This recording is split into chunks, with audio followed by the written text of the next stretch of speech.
성경을 제대로 읽는 방법에 대해 블로그의 글들을 통하여 정리한 333 학습법의 내용을 토대로 실질적으로 성경을 읽을 때 세 가지 원칙, 세 가지 특징, 세 가지 단계들이 어떻게 적용되어지는지에 대한 실질적인 사례를 들어 설명해 보도록 하겠습니다.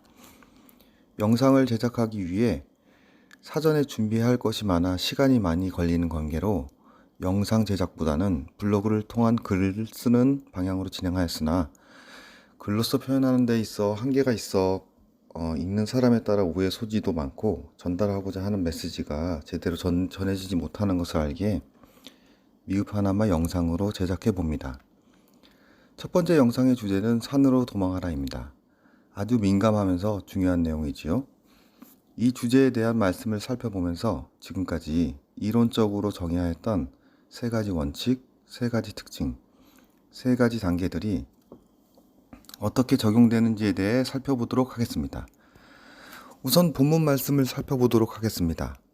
마태복음 24장 15절. 그런즉 대언자 다니엘을 통해 말씀하신 바 황폐하게 하는 가증한 것이 거룩한 곳에 선 것을 너희가 보거든 누구든지 읽는 자는 깨달을지어다. 마태복음 24장 16절. 그때 유대에 있는 자들은 산들로 도망할지어다. 먼저 마태복음 24장 15절 말씀부터 자세히 살펴보도록 하겠습니다. 인용된 말씀은 한글 킹제임스 흥점역 성경입니다.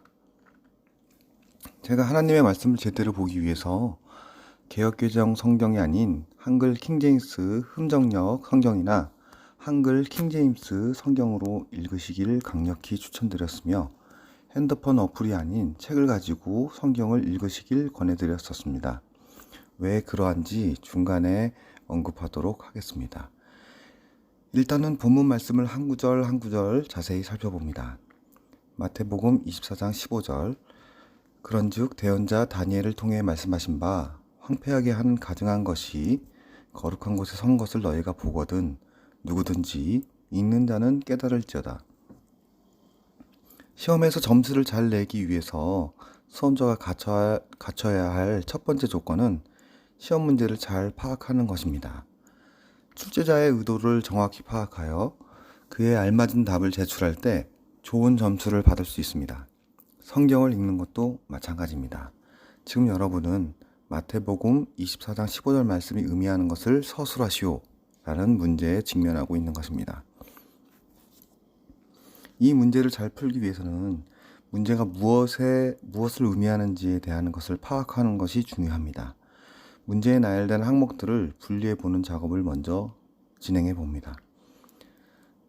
그런즉 대언자 다니엘을 통하여 말씀하신 바 황폐하게 하는 가증한 것이 거룩한 곳에 선 것을 너희가 보거든이라는 항목과 누구든지 읽는 자는 깨달을지어다 라는 항목으로 분류할 수 있습니다. 여기서 적용되는 중요한 원칙은 세 가지 특징 중에서 세 번째 특징인 하나님의 말씀은 상호 보완적 관계를 가지고 있다입니다. 인용된 말씀 중에서 첫 번째 항목, 그런즉 대언자 다니엘을 통하여 말씀하신 바 황폐하게 하는 가증한 것이 거룩한 곳에 선 것을 너희가 보거든의 말씀에 담긴 의미들을 확인하는 일부터 선행되어야 합니다. 황폐하게 하는 가증한 것이 무엇인지, 거룩한 곳이 의미하는 것이 무엇인지 말이죠. 이 말씀을 이해하기 위해서는 우선 다니엘을 통하여 말씀해 주신 것이 무엇인지에 대해 찾아보는 것이 중요합니다. 다니엘서에 총 3번에 걸쳐 가증한 것이 무엇인지에 대한 설명을 해주시고 계십니다. 이 정보를 얻기 위한 방법으로 멸망의 가증한 것이라는 키워드로 검색해 보아서 관련된 글을 읽다 보면은 설명을 위해 인용되어진 말씀 중에 다니엘서를 인용한 말씀들을 확인할 수 있습니다. 일부 주석 성경에는 친절하게 기록되어 있습니다. 검색된 다니엘의 그 세 가지 말씀들을 보시면 다니엘 9장 27절. 그가 많은 사람과 한 일에 동안 언약을 확정하리니 그가 그 일의 한 중간에 희생물과 봉헌물을 그치게 하며 또 가증한 것들로 뒤덮기 위하여 심지어 완전히 끝날 때까지 그것을 황폐하게 할 것이요 작정된 그것이 황폐한 곳에 쏟아지리라 하니라. 다니엘 11장 31절. 군사들은 그의 편에 서서 견고한 성소를 더럽히며 날마다 드리는 희생물을 제거하고 황폐하게 하는 가증한 것을 두리라. 다니엘 12장 11절. 날마다 드리는 희생물을 제거하며 황폐하게 하는 가증한 것을 세우는 때로부터 1290일이 있으리라. 여기서 이 다니엘서에 기록된 세 개의 구절을 마태복음 24장 15절 주변에 연결된 말씀들을 기록해 줍니다. 또한 연결된 각각의 말씀에는 마태복음 24장 15절을 기록해 줍니다. 예를 들면 다니엘서 9장 27절 본문 말씀 밑에는 마태복음 24장 15절을 기록해 줍니다. 이를 통해 해당 말씀을 볼 때 인용된 말씀들을 다시 한번 읽어볼 수 있게 되며 해당 말씀에 대한 정보들을 확인할 때 쉽게 찾아볼 수 있는 나만의 참고서가 만들어집니다. 이러한 작업을 진행하려면 반드시 책을 구비해야 가능한 일입니다.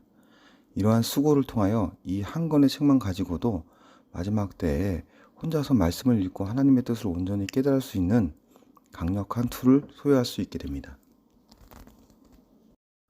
황폐하게 하는 가증한 것이 무엇인지에 대해 알아보기 위해서는 이 세 개의 구절을 중심으로 세부적으로 연결된 말씀들을 찾아보는 일이 진행되어야 합니다. 연결된 말씀이 문맥상에서 어떠한 의미로 쓰여졌는지 파악하기 위해 앞, 뒤 구절을 확인해주고 가능하면 연결된 말씀이 포함된 해당 장 전체를 확인해주고 필요하면 앞 또는 뒤의 장까지 확인하여 알고자 하는 말씀이 의미하는 것이 무엇인지를 파악하는 것이 관건입니다. 말씀에 기록된 내용들을 파악하기 위해서는 이처럼 살펴봐야 할 부분들이 너무 많습니다. 이 연결된 말씀들 중에서 다니엘 12장 11절 말씀에서 날마다 드리는 희생물을 제거하고 라는 말씀이 보여집니다. 이 내용을 알기 위해서는 레위기 책을 참조하여 그 내용을 숙지하여야 합니다.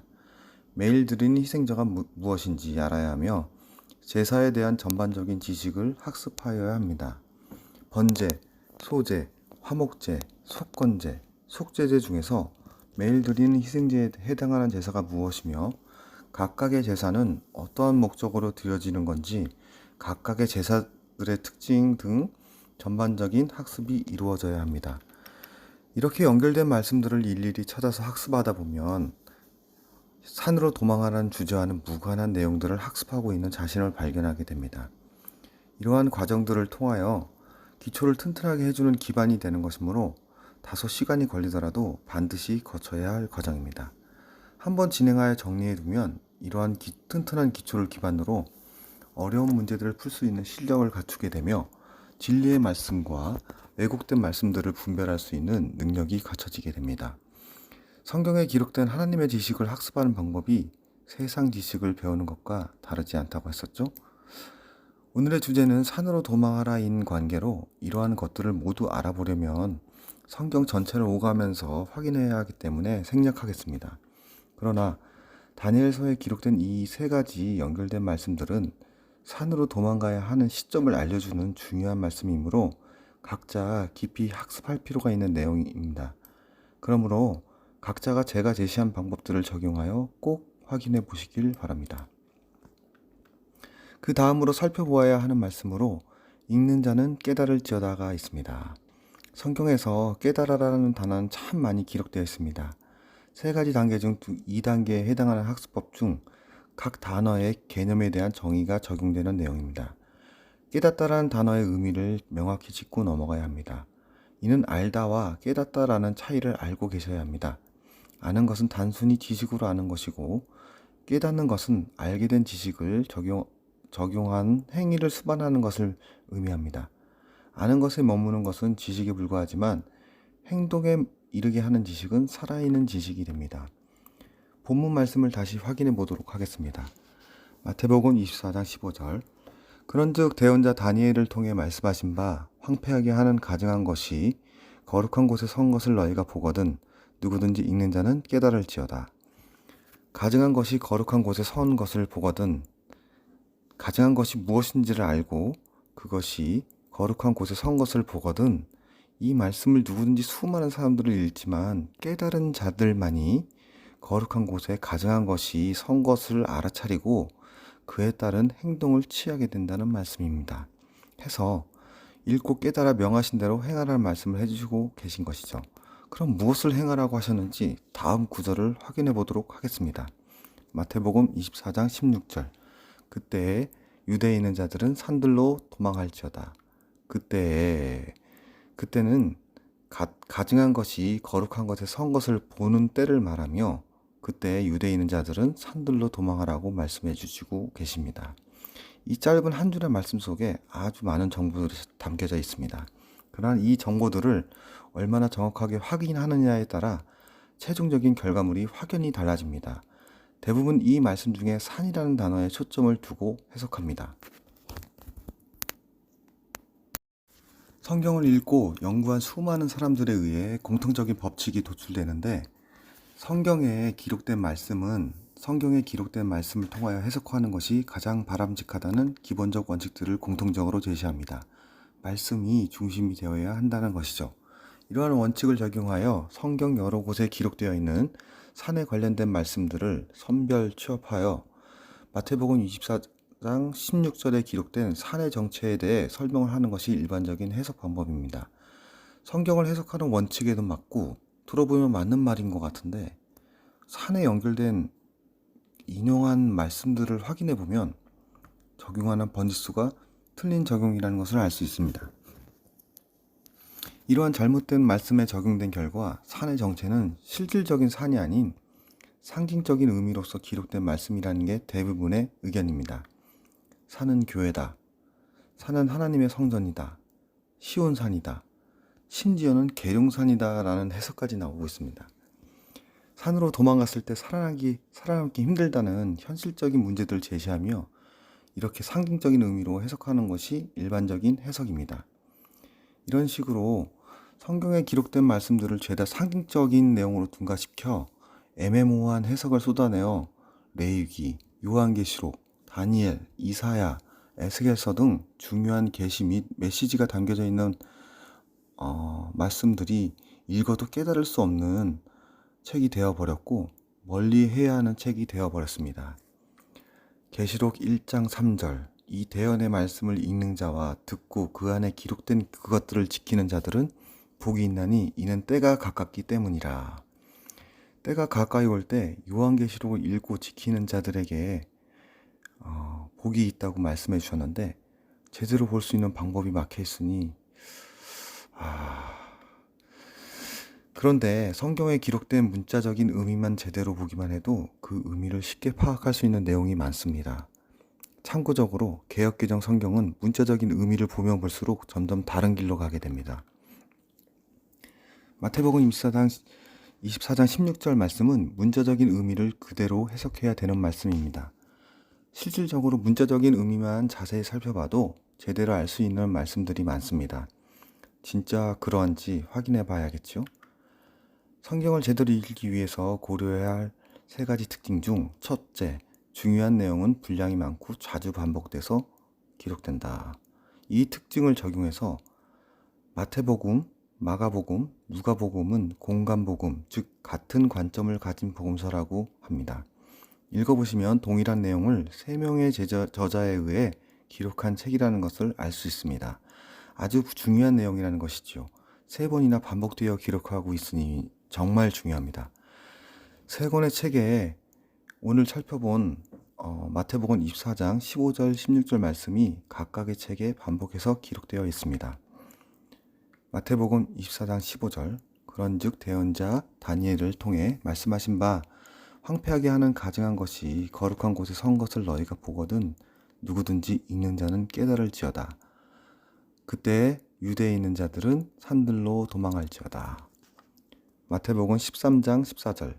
그러나 대언자 다니엘을 통해 말씀하신 바 황폐하게 하는 가증한 것이 서지 못할 곳에 선 것을 너희가 보거든 읽는 자는 깨달을지어다.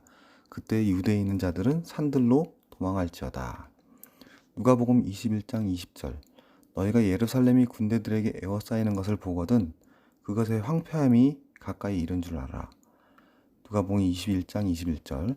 그때 유대에 있는 자들은 산들로 도망하고 그것의 한가운데 있는 자들은 밖으로 떠나가며 시골에 있는 자들은 그리로 들어가지 말지어다.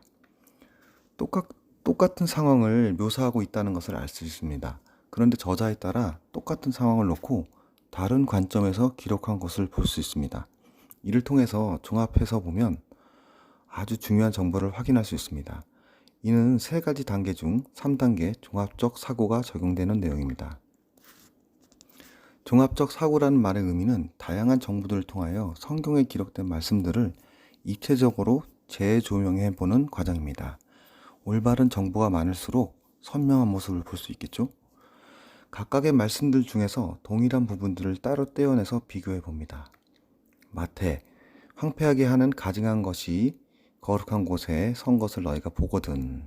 마가, 황폐하게 하는 가증한 것이 서지 못할 곳에 선 것을 너희가 보거든.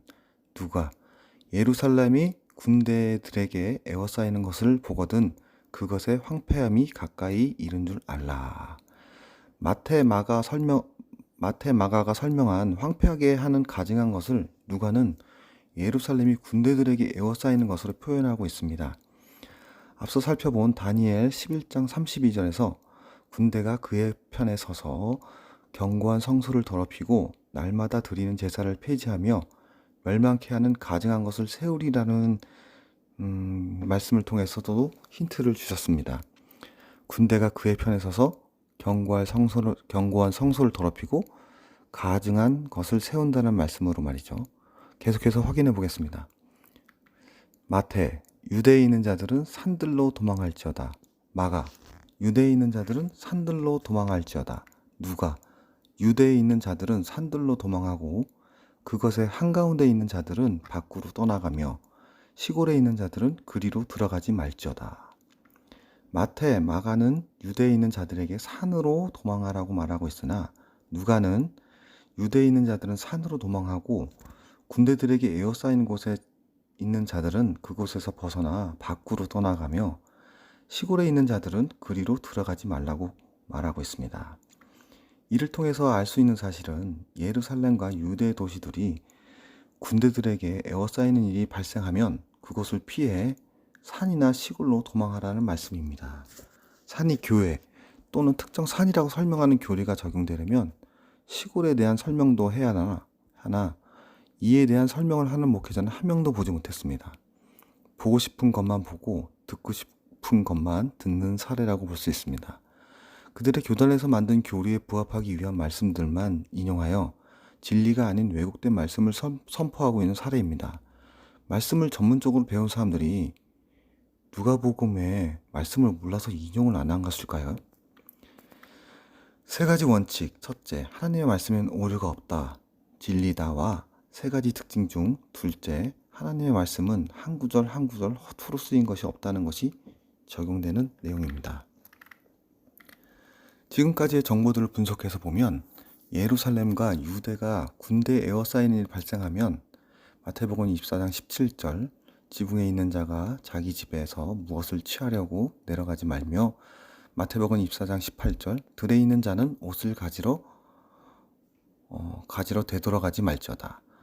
옷가지와 짐을 챙기러 갈 새도 없이 긴급하게 에워싼 군대를 피해 산으로 시골로 도망가라고 말씀하신 것이 하나님의 뜻이라는 것을 알 수 있습니다. 지금까지 제가 직접 말씀을 근거로 연결된 말씀들을 참조해낸 결론에 문제점이 보이시나요? 이유를 제기하실 수 있으면 말씀을 근거로 댓글 통하여 남겨주시기 바랍니다. 지금까지 말씀을 통하여 살펴본 내용들을 다시 정리해보면 산으로 도망하라는 말씀은 마지막 때가 이르면 사람들이 많이 모여 거주하고 있는 도심지가 군대들에게 에워싸여 어려운 상황에 처하게 되니 도심지를 떠나 한적한 시골이나 산으로 대피하라는 뜻이 담겨진 말씀이라는 것을 알 수 있습니다. 저의 사적인 생각이 개입되거나 특정 교단의 교리가 아닌 말씀을 근거로 도출해낸 결과입니다. 제가 제시한 333 학습법의 세 가지 원칙, 특징, 단계들을 적용하여 말씀을 보시면 각자가 하나님의 말씀을 제대로 볼 수 있습니다. 영상이 너무 길어져 첫 번째 영상은 여기서 마무리하고 다음 편은 여기에서 한 단계 업그레이드하는 심화 과정을 소개하는 영상으로 찾아뵙겠습니다.